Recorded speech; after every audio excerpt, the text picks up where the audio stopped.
earliest and the most direct beneficiaries of the quick commerce revolution were the brands. You've seen it yourself. You know how the likes of Blinkit and Swiggy Instamart and Zepto have given smaller, up and coming brands a platform that they never had before. And thanks to quick commerce, these smaller brands have been able to take on FMCG giants, the likes of Tata, Nestle, and ITC. Not just that, it's often come to a point where even these giants have had to play catch up with them. Something like this was practically inconceivable back in the day. It's pretty well documented by now how a tiny sliver of real estate on a quick commerce platform can completely change the game for a brand. It can help them acquire more customers and also amp up their revenue like never before.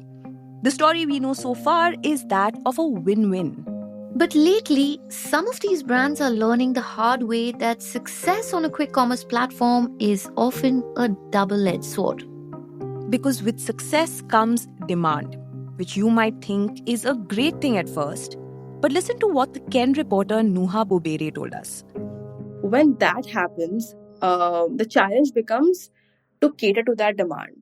If you are, say, an Amul or a Milky Mist or any of the larger brand, you already have the bandwidth because you are supplying across India.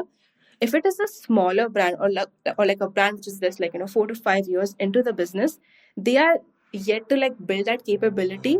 Like Nuha says, a lot of brands that gave in to the charms of the quick commerce platforms realized soon enough that meeting rising demands on such a short notice can very quickly become a logistical nightmare. It becomes nearly impossible for a lot of them to keep up. And the ones who do manage to strengthen that logistical muscle end up almost bleeding themselves dry in the process. So much so that a lot of brands are now taking the conscious decision of delisting from these platforms. So, the same brands that were once desperate to sell through quick commerce platforms are now choosing to say, no thanks, maybe not. How did it get here and what went wrong? Hello and welcome to yet another special episode of Daybreak. I'm Snigdha. And I'm Rahil, and every week we come together to talk about something in business and tech that interests the both of us. And it won't just be us. Depending on what we're talking about, we'll bring some really interesting people onto the podcast. In this episode, we were joined by the Ken reporter Nuha Bubere.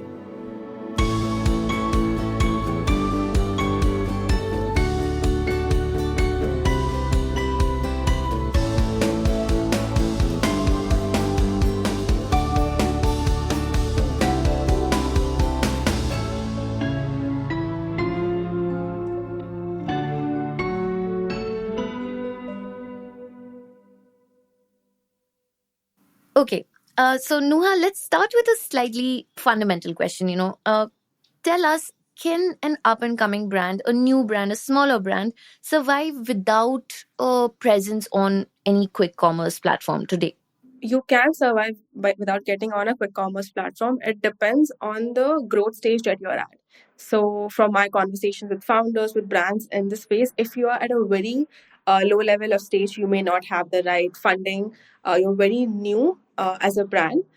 Getting started right on quick commerce may be difficult for you for several reasons. First of all, it is very difficult right now to get enlisted on a platform because of the high barrier of entry.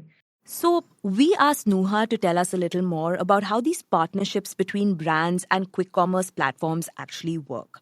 And like she said, first of all, getting on the platform is not easy. Smaller brands take anywhere between 8 to 11 months to actually make it to the platform. After that, they have a certain growth scale that they have to achieve. They have a certain kind of number given by their category managers or the platform themselves.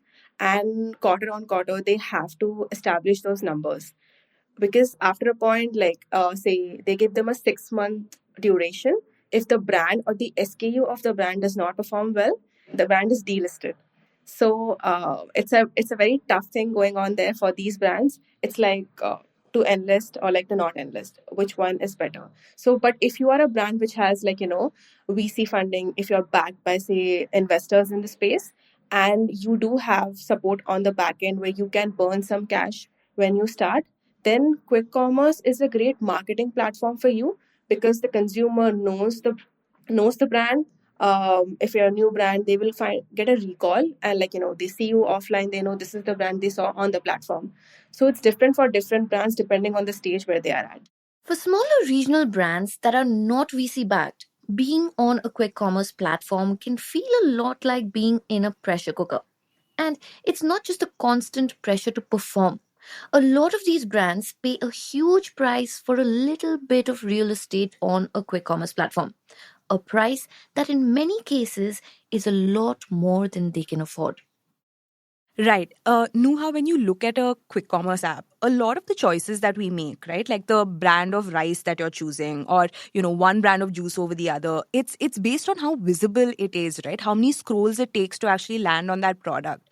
But being visible on quick commerce doesn't really come cheap, right? So how do the smaller brands manage? Yeah. So when you search for, say, any product, you might search for milk or bread.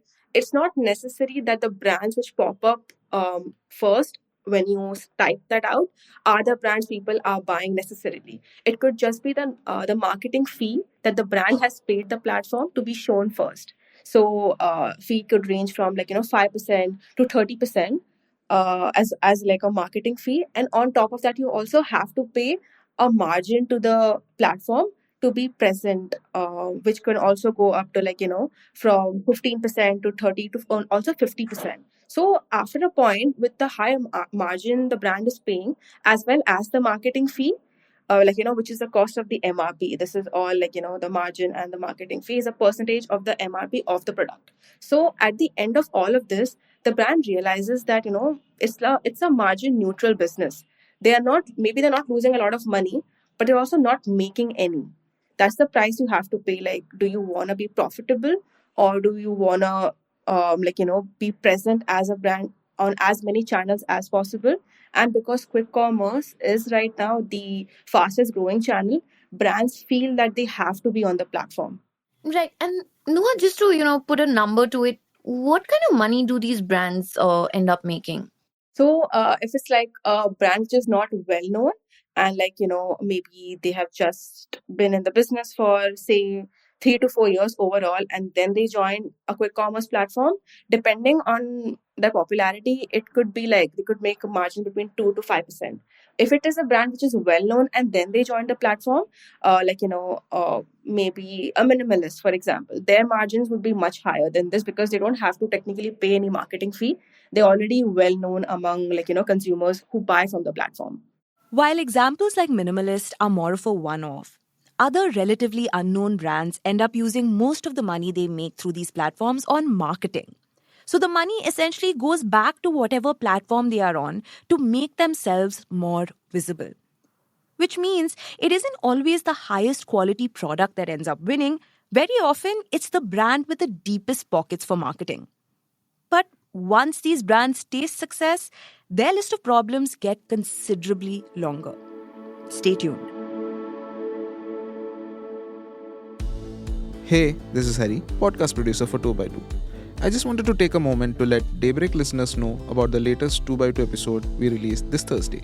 In the episode, hosts Rohin Dharmakumar and Praveen Gopalakrishnan are joined by Professor Varun Nagaraj, Dean and Professor of Information Management and Analytics at SP Jain Institute of Management and Research. The topic of discussion: if B schools were invented today, would students run placements? And as they were talking about how students are matched with jobs during placement season, Professor Nagaraj chipped in with a very interesting example of how medical students in the US apply for their residency programs. Stay tuned to hear what he had to say. Okay, back to the episode.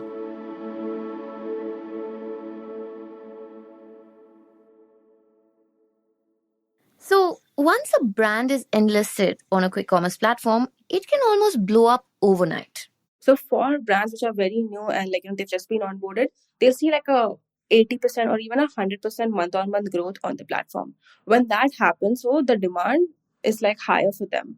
So, and especially if they have paid a marketing fee to be like onboarded to the platform or to like continue doing the business, then the demand is like even spiked further.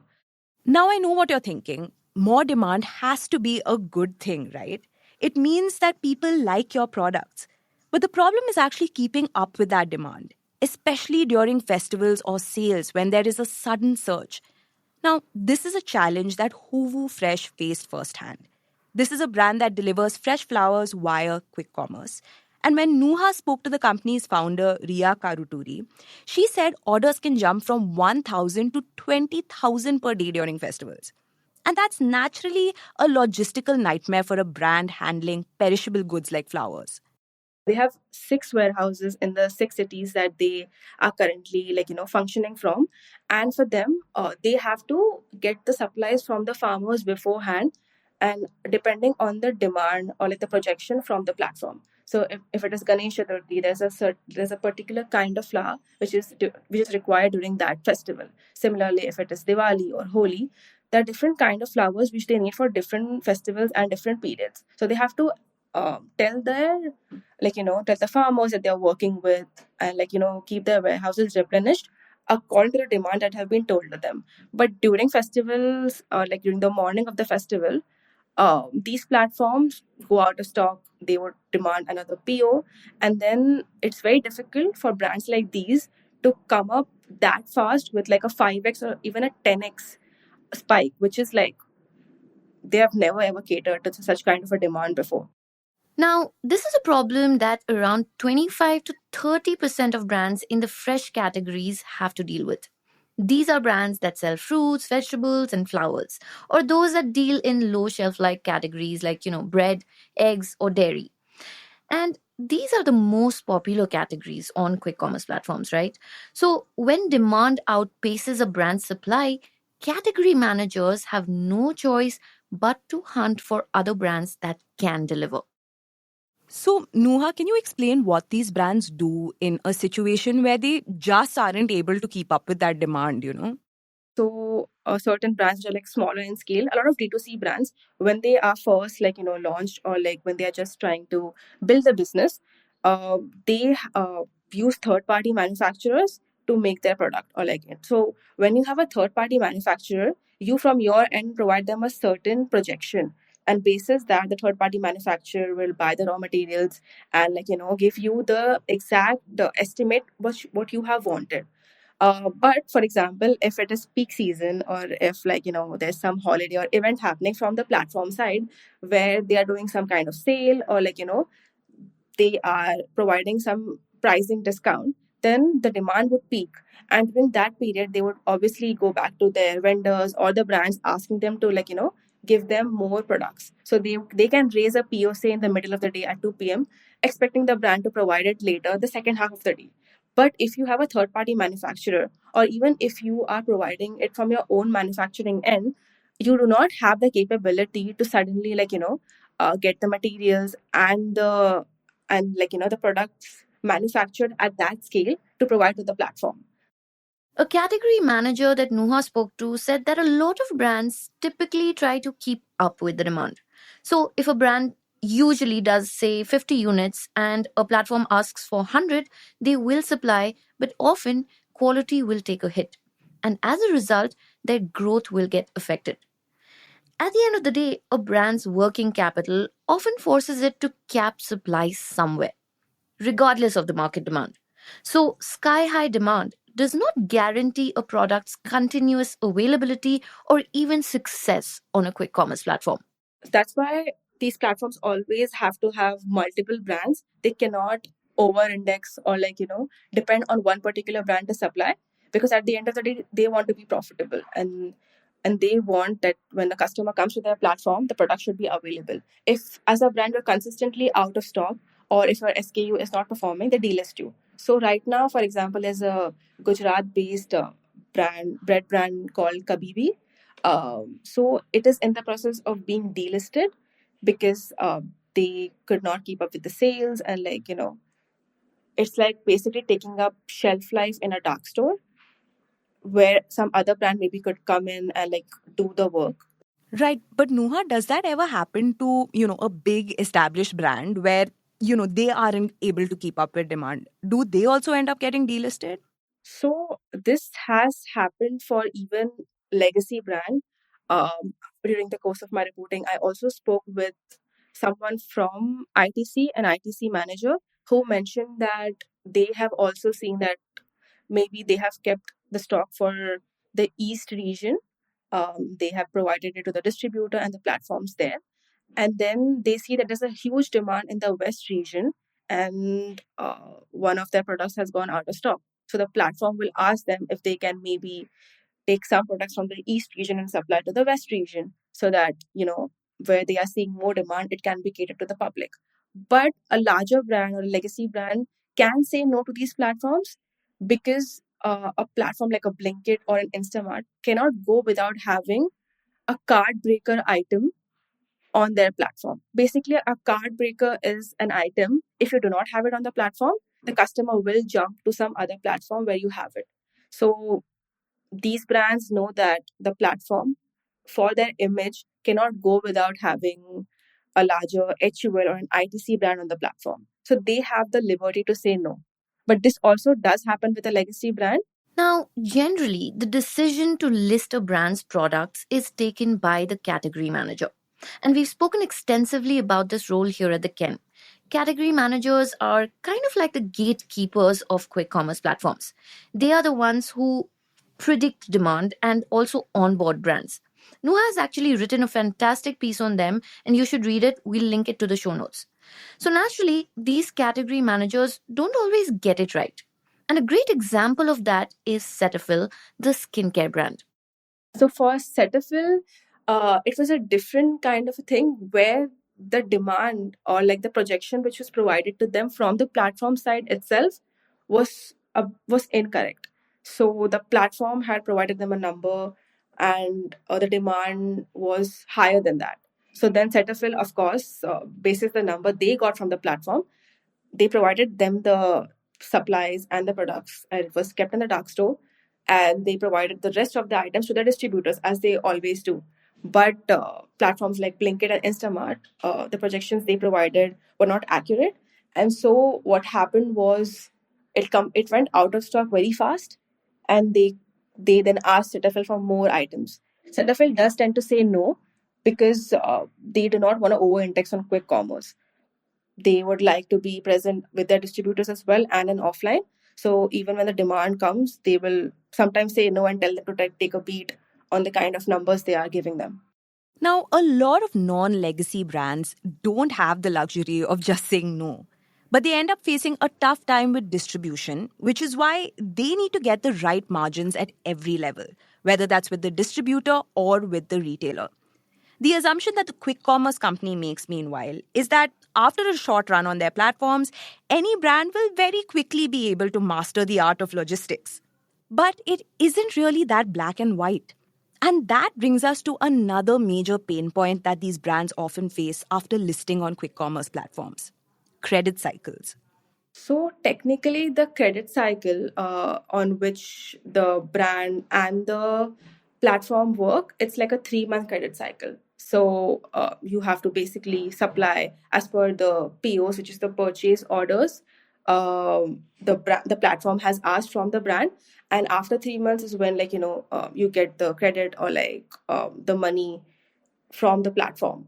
As opposed to retail, retail is a more relationship based channel, where even though the duration may be comparable in terms of the credit cycle, but because it is more relationship based, you can have much more of a leeway.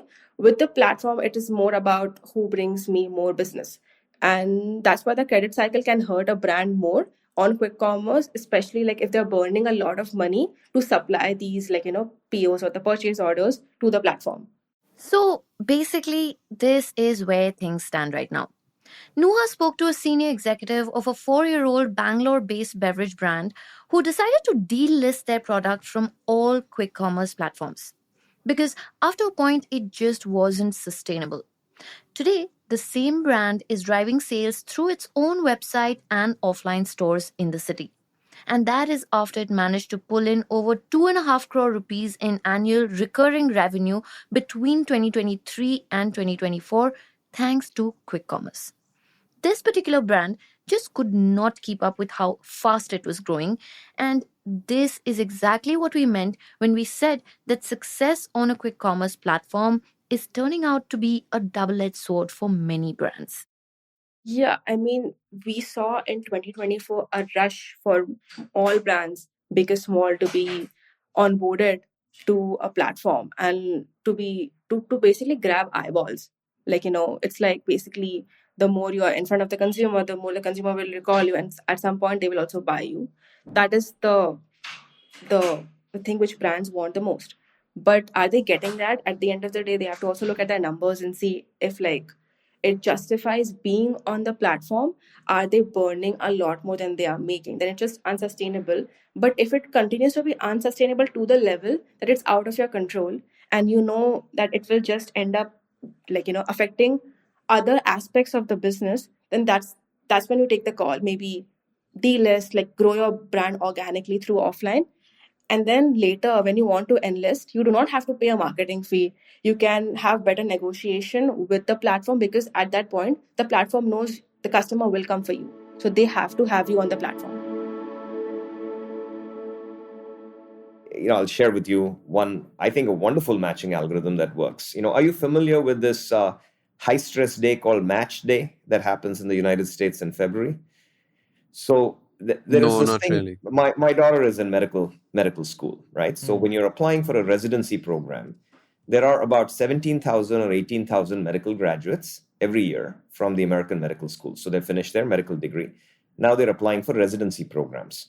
And there are, literally hundreds of residency programs by specialty, by hospital, et cetera, et cetera. And the way the system works, how do these 18,000 people eventually find their residencies? And the way it works is, you essentially apply, there's a written application, to whichever of these programs you want. You get shortlisted. And you may have 15 interviews from 15 different companies that want to interview you.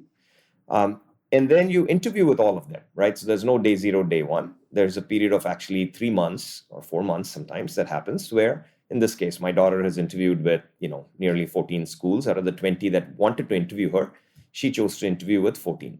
So they have assessed her, she has assessed them. Now in February, both schools, the university/hospitals on one side and students like my daughter on the other side, will put in their match preferences. So my daughter is going to rank, of the 15 interviews that she did, which of these institutions does she want to go to? And she's basing it post-interview on the vibes she picked up, what other information she did, and so on and so forth. The institutions are then ranking their candidates in the preference that they want. And basically the magic algorithm runs at midnight, and the next day, 18,000 students know their match, where they're going to be going for their residency. So this is one where the students are making a choice based on informed information. The recruiters, in this case, the hospitals, are making offers based on what they want. What you just listened to was a small part of the discussion. You can listen to the full episode with a premium subscription to the Ken, or on Apple Podcasts with a standalone subscription to just 2x2. If you want to know what the episode is all about, we've released a short trailer episode on all podcast streaming platforms as well. Just search for 2x2 wherever you get your podcasts. Daybreak is produced from the newsroom of the Ken, India's first subscriber-focused business news platform. What you're listening to is just a small sample of our subscriber-only offerings. A full subscription unlocks daily long-form feature stories, newsletters, and podcast extras. Head to theken.com and click on the red subscribe button on the top of the Ken website. Today's episode was hosted and produced by Rahel Philippos and I, Snigdha Sharma, and it was edited by Rajiv Sien.